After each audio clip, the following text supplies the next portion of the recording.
Hello there!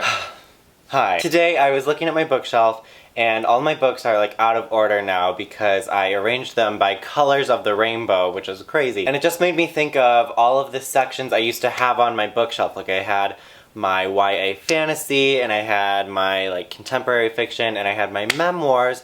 And then I started thinking about memoirs. Not until just like the past year have I really been into reading people's memoirs, and it seems like a lot more people are publishing them as well. I wanted to go through and talk about like 6 or 7 of my favorite memoirs. My favorites are going to be like very similar to one another. There are lots of people that I wish would write a memoir so I could read them, but most of my favorites are like actors and comedians and writers. If you have any recommendations for people that I probably know about who have awesome memoirs that maybe are less well known, I'd love to hear them. My favorite way to experience a memoir is by audiobook. Only if that person is reading their own memoir. Otherwise, I do not need to hear your life story from some random actor's voice. It needs to be a requirement that if you publish a memoir, you are reading the audiobook. If you guys don't know, I am an Audible affiliate. If you're interested in listening to a memoir or any other book, they have tons of books on there. I'll leave my link in the description below and you'll get your first book for free. So I'm going to talk about some of my favorite memoirs that I have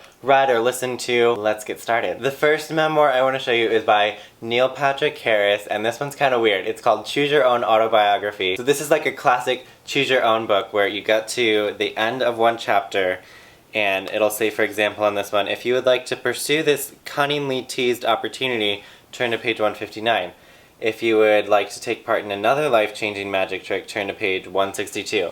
And if you follow this and like actually go through all of it, you will end up reading the entire book just like totally out of order, which messes with my mind. The thing about this audiobook though is that you don't get to do that. You're just listening to it however they pick. I do really love this memoir though. I mean, it's a totally unique way to do kind of like the generic telling of your life story, how most people would do it. It really goes through like his childhood, the coming out process, his career on Broadway, and on How I Met Your Mother, and acting. If you like Neil Patrick Harris, or really anything that he's done, you'll probably be really interested in this memoir. I'm a fan because it's just different. I mean, the style isn't something that like I love or wish that I could see more of, but I definitely appreciate like going for something different. It shows on the back like all the things he is, like geek, singer, troublemaker, clown, partner, magician, star, actor. It reminds me of Miranda Sings when she's like, I'm a 5 threat, dancer, singer, actor, model, magician. Speaking of terrible Miranda Sings impressions, the next memoir I have to show you is Binge by Tyler Oakley. I love this book. I love the concept of it, just the way that Tyler puts his message into his videos, his book. Everything he's done, his documentary was great. Tyler has done so much great work with activism, encouraging authenticity, and it's great to see him always just being himself. He's also gained a lot of wisdom through his career and just his life in general. So there's a lot of that comes through in this book, but it's also just entertaining and fun to read because there's a lot of crazy shit that he's been through and it's fun to hear about it. If you're here on YouTube, you probably know who Tyler is. I'm a huge fan, and this is definitely one of the best YouTube memoirs that I've gotten my hands on. So this is Binge by Tyler Oakley. And I just wanted to show you one other YouTuber memoir. This is I, Justine by Justine is Eric. I used to always watch I, Justine. I would watch her like dance in the Apple store and geek out over like the latest iPhone, and I just loved watching that because there was a time when I was like obsessed with all of the Apple products and technology, and I would like know all the prices and the specs of every Apple product there was. Saved up all of my money for an iPad 2, which I still use, and I just felt like Justine was the YouTuber who understood. Remember when she was on Criminal Minds? It was so random. I just remember watching her on an episode of Criminal Minds where she gets like murdered in a cornfield or something. What a great opportunity. I can't say that I've read all of this. To be honest, the cover makes me really happy, but what I have looked at of it, it's so crazy to watch the journey of her life and her passion and how she turned that into her career. She has done so much and made so many videos on so many different channels, so it's really interesting to hear from her perspective. The next one I want to show you, it's a memoir on the crowd. I'm only showing this because it says memoir in the title, otherwise I probably wouldn't include it.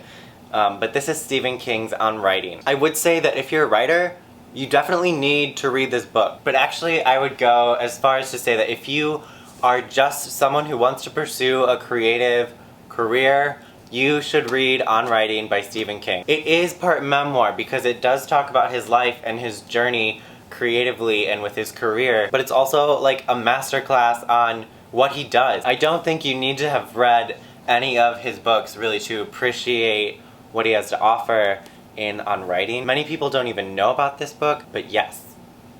Yes. And these last two memoirs that I want to show you are probably the obvious ones for me. The first one is Bossy Pants by Tina Fey, and this is one that I definitely listened to the audiobook for, and you have to. You cannot just read this. Well, you could. It's still funny. Just imagine Tina Fey in your ears just like telling you her life story. As someone who's like going into film and television, I love to hear about people's careers and their normal lives and what really pushed them to get started, and just like hearing about the journey of getting started with like their shows and her journey on Saturday Night Live and with 30 Rock. I was in like creative discussion heaven, but it was just Tina Fey in my ear. Bossy Pants has been around for a few years now, so many people have read it, but if you have not, I definitely recommend this book. And I wanted to save this one to be the last one because this is like my favorite memoir I've ever read, and it's Amy Poehler's Yes Please. Something about this book, I just keep going back to it, the audiobook at least, but I do recommend also having the book because there are some parts in it that are worth seeing. There's other stuff too, like there's real pictures. But in the audiobook you get like clips from Saturday Night Live, and other people come in. Carol Burnett is on the audiobook, I think, and Seth Meyers reads a chapter, and her parents come in, I believe so. It's fun. You have to listen to the audiobook. Anyway, this is sort of the same thing. You get to hear about Amy's life in college, and she came to Chicago for a while. Just like her journey studying comedy and improv. I also loved hearing about Parks and Rec and that journey. Hearing about Tina Fey from her memoir, and then Amy Poehler from Tina's. Like, Amy Poehler just has really amazing wisdom. She also has a YouTube channel where she just kind of answers questions and gives advice. I don't know if she still runs it. Regardless, Amy Poehler has been in the game for long enough. She has a lot of knowledge and wisdom and experience. She's very honest about mistakes she has made and what she did to fix them. She's very honest about like people who have wronged her and what they did, and just like how to handle situations from Boston to Chicago to New York and everything in between. I mean, I have my favorite chapters like highlighted on the audiobook. If you need an incredible memoir to start with, Yes Please by Amy Poehler is the one. So those are some of my favorite memoirs. There are some similar ones that I really want to read that I haven't gotten the chance to, like Kathy Griffin and Mindy Kaling. I haven't read either of her books, and she's fantastic, and I really want to. Amy Schumer's also coming out with a memoir later this year. It's called The Girl with the Lower Back Tattoo. Really excited for that. I think I'm going to see her in Chicago in November. Anyway, thanks for watching. I'll see you guys really soon, and have a good one. Goodbye!